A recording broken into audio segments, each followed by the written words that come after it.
Hello, we're back. This is a reading vlog. We're gonna hit up a challenge because something on my shelf has been staring me down for the past couple months, unfinished and threatening, looming above me. And this is War and Peace. Oh my god! After I finished The Count of Monte Cristo last year, I basically made a public claim that I would read War and Peace as my next big book, and I was going to fully annotate her as well. Don't fall, Wuthering Heights. Emerald Fennel might find you. I bought a copy of War and Peace and was like, you know what, we're gonna annotate her. I am exactly 700 pages into this.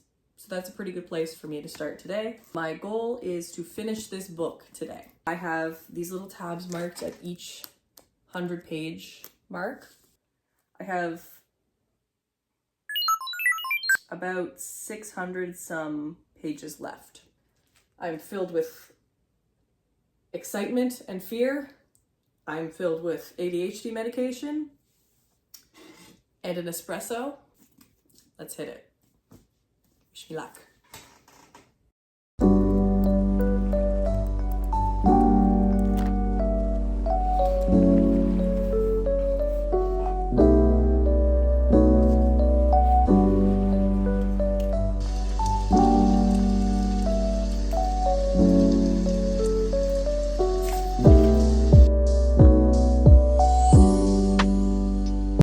All right, so we are at 1 hour, 26 minutes. But let me just roll you back into the world of War and Peace. It's at this point in the story where a lot of the characters that you start the story with when they're young are a little bit older, and the younger generation is kind of coming into the war.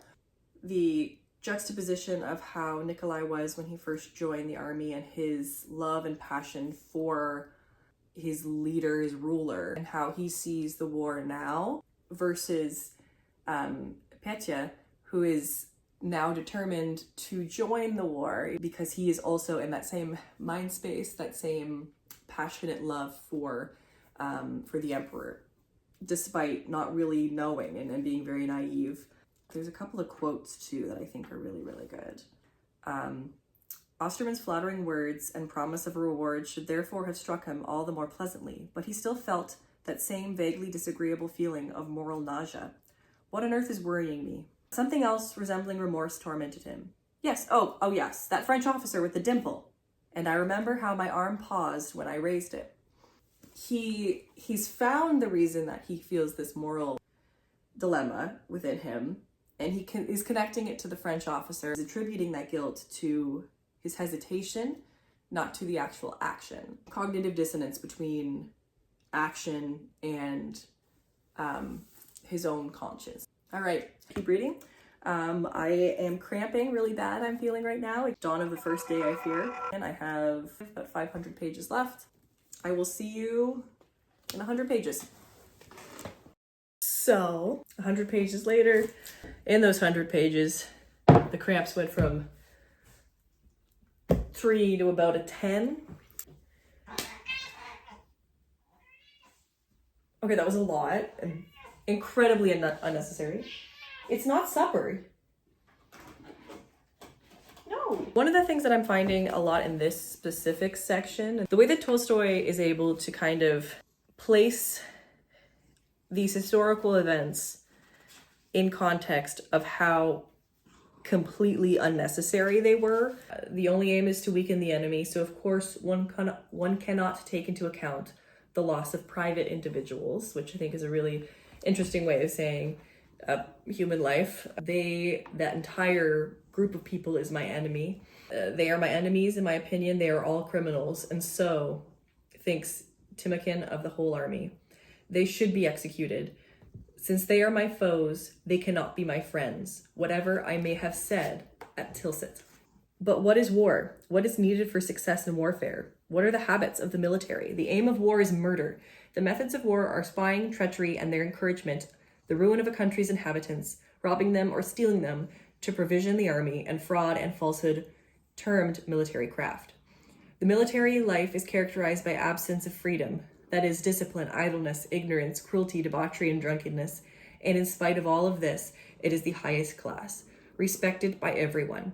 All the kings, except the Chinese, wear military uniforms, and he who kills most people receives the highest rewards. Andre, critically injured, kind of finally having his come to Jesus moment where he realizes that all the things his sister had been telling him about people and about war and about life was kind of true. Compassion, love for our brothers, for those who love us and for those who hate us. Love of our enemies, yes, that love which God preached on earth and which Princess Maria taught me, and I did not understand.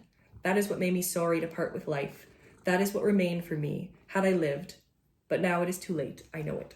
They also introduced this idea of the absolute continuity of motion. Okay, so in what universe are you allowed in the kitchen counter? Laws of motion of any kind can only become comprehensible to man when he examines arbitrarily selected elements of that motion. But at the same time, a large portion of the human error comes from the arbitrary division of continuous motion into discontinuous elements. And they basically talk about how history is kind of made up of that. So if you're watching the watch tick by, or you're watching the leaves blowing in the wind, it doesn't explain any of that to you. You have to change your perspective and see what is telling the watch to tick, the gears. You don't see the gears. What is going on behind that? What is compelling the leaves to dance?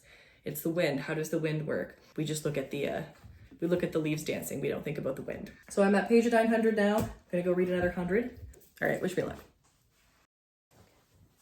You gonna come chill?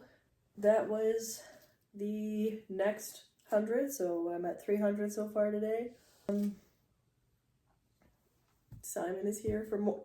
Oh, jeez, moral support. I think he's trying to help, but you know, he's not really the best at that. At this point, in the story, the French have kind of taken over Moscow. Yeah, I don't think I have anything in particular to share, mostly because I am kind of in a lot of pain. I may honestly pack up and read the rest of this in bed. I will see you in another 100 pages. Hi! So, this is 2 days later. I do apologize for my lack of enthusiasm in the later half of that vlog. I could hear death approaching. Although I didn't vlog the end of it, you only saw some clips of me pulling the little sticky notes out.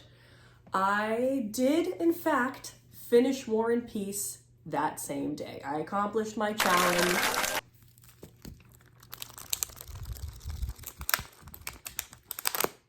I can say now that I have read War and Peace. This is one of those books that I looked at before and thought, I just don't know if that's a possibility. I don't even know what to say. I'm like so happy, I'm like giddy about it because it's just the effort that I put into it. Also reading it the same weekend that the Orange Menace decided he was gonna threaten to bomb and destroy an entire civilization. While reading War and Peace, the story ends with our characters kind of finding their own peace in this world. Some of their peace is less romantic than others. There were deaths that were highly emotional. I think what Tolstoy was going for was that innocence and that eagerness to prove oneself to one's country, how that can be so trivial. I think this is a fascinating detail on a dictatorship. Also just one's national identity and what that looks like. I don't know. I love this. I enjoyed the writing. I enjoyed pretty much everything about it. I've conquered this beast. I've conquered this beast. Look at them together. Oh my god. My next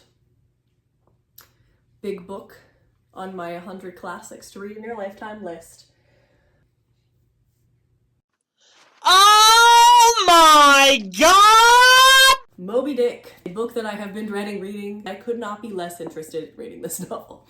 He's on the list, and if I can say I've read War and Peace, I think I can say I've read Moby Dick. I might try to do another little challenge to get through it, because that's really what got me through finishing War and Peace. Maybe not a one-day challenge, but maybe, who knows? This is my next white whale.